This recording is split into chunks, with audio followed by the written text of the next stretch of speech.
Well, welcome here to the 2013 Fall Renovation Tour here in beautiful Bearspaw. This project is a whole home renovation, so I'm here with Jeff Moss here this morning that was part of the whole consultation process with this customer. And we're just going to give you a little bit of an idea of what this project involved and how it kind of evolved with the client and what their needs and wants were. So we're going to go right over to Jeff and just talk about some of the things that brought this project to fruition. Jeff, when you first met this client, it was quite a ways before we started the project. Very intense project, full home gut to the studs, addition, all those kinds of things. What kind of came to the table as criteria at the front end? Well, they lived in the property for quite a while beforehand and bought it as distinctly builder spec. Okay. It was builder spec. It had been built before they bought it, but it was finished very builder grade. Okay. And they wanted a much better presence in Bearspaw. Plus, they decided that they did want to live here for a long term. And so the whole premise was get the master onto the main floor, get the boys their own level, but to do all these items they needed a lot more space. Okay. So that's why we ended up with the addition that we did and the exterior look that we did. Interesting. So what I find very unique about this home is one of the write-ups in our case study that we provided for this home was that it is a forever home. And part of that is, you mentioned the master on the main. We're seeing a real trend towards that on the two-story build, is that the master's on the main for that very reason. I mean, this home is not just a home for this particular growing family, but it's also for them as the family evolves. Kids leave to university, becomes empty nest. Master is now on the main where all of their living occurs. Yeah. Really neat. So when did that whole master on the main kind of come to light? Was that early on in the discovery stage? Very early on. They wanted two things. They wanted the master on the main, a little bit of that universal design, but not really. They are a younger couple. So they would have to be here for about 40 years for the true aging in place to take effect. Right. But they wanted that master on the main for ease of access, as well as to give their boys their own level, their own space. Right. Get out of their hair essentially, Sure. and have the boys out of theirs. Mm-hmm. So they, but right early on, they'd seen a lot of show homes that had the master on the level and on the main level, and they really liked that concept. One of the things that I found interesting as well is, the whole idea of we refer to our design needs assessment document called our DNA doc, and it's kind of a twofold element. It's the DNA of the family, kind of attempting to extract the DNA of the family in the sense of how they're going to live, not just today but in the future.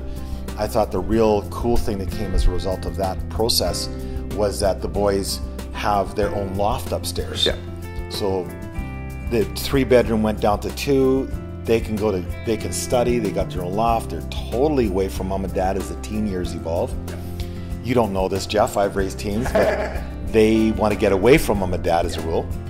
I thought that was really unique. That was a very unique space. Tell me a little bit of how that loft idea upstairs with the bedrooms kind of evolved. That area up there for the boys to have as their own space was definitely one of the hopes of being able to bring the master down and create that extra space up there. When in the initial design, when we didn't do the addition to the second story, it was very small, it was only a 90 square foot addition up there.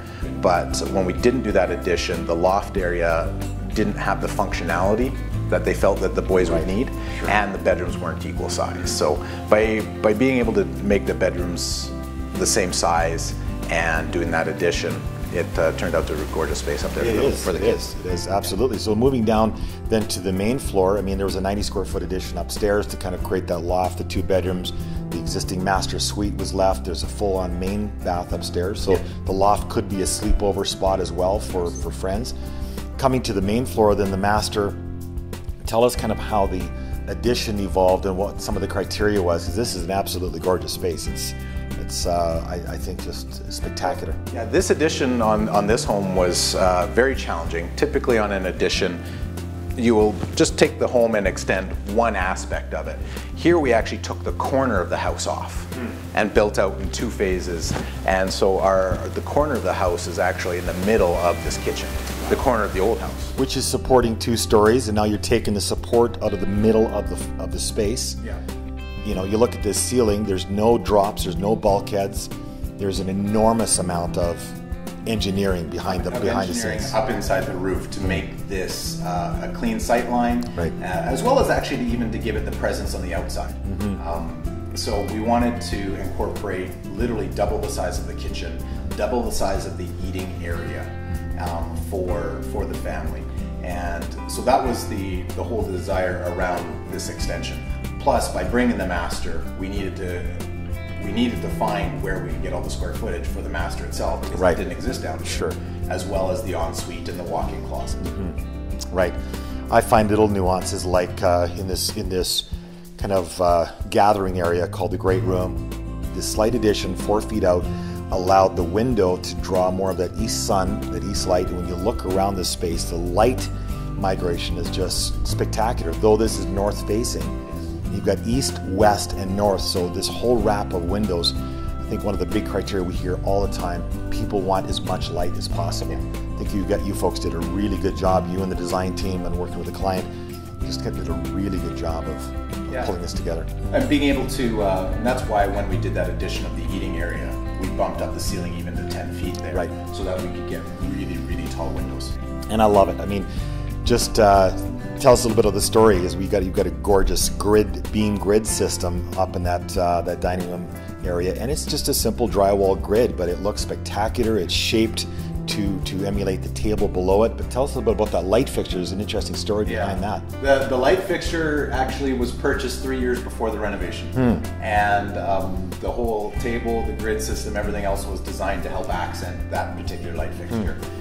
So we bought a light fixture, built the project around the light fixture. Built the project almost around the light fixture. There you go. Not quite, but A lot of fun. Kind of neat to hear those kind of stories, because a lot of people think, well, can this one thing, this beautiful piece, in this case it was light fixture, for some folks it's a faucet or maybe it's a piece of furniture, and they're buying it in anticipation of doing a renovation down the road. Here's a unique example of, it works fantastic. So the other thing is that you've designed here is, tell us a little bit about this dropped area. What was that designed around? Well, they wanted the island really large. However, we were going to get a seam in this island. Right. Plus, why a seam? Why?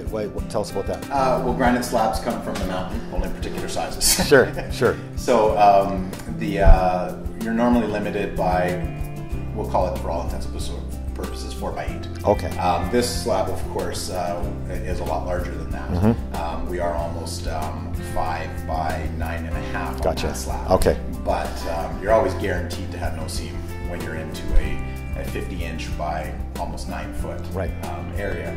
Here we're much longer than that. Right. So when we talked about having an end piece to the actual island, our kitchen designer actually came up with the idea of, well, let's make it a baker's piece. Oh, I see. So it's actually at a baker's height, so that if someone's actually kneading dough or rolling out anything, it's actually a lot more comfortable on your arms in your position to actually work with baking.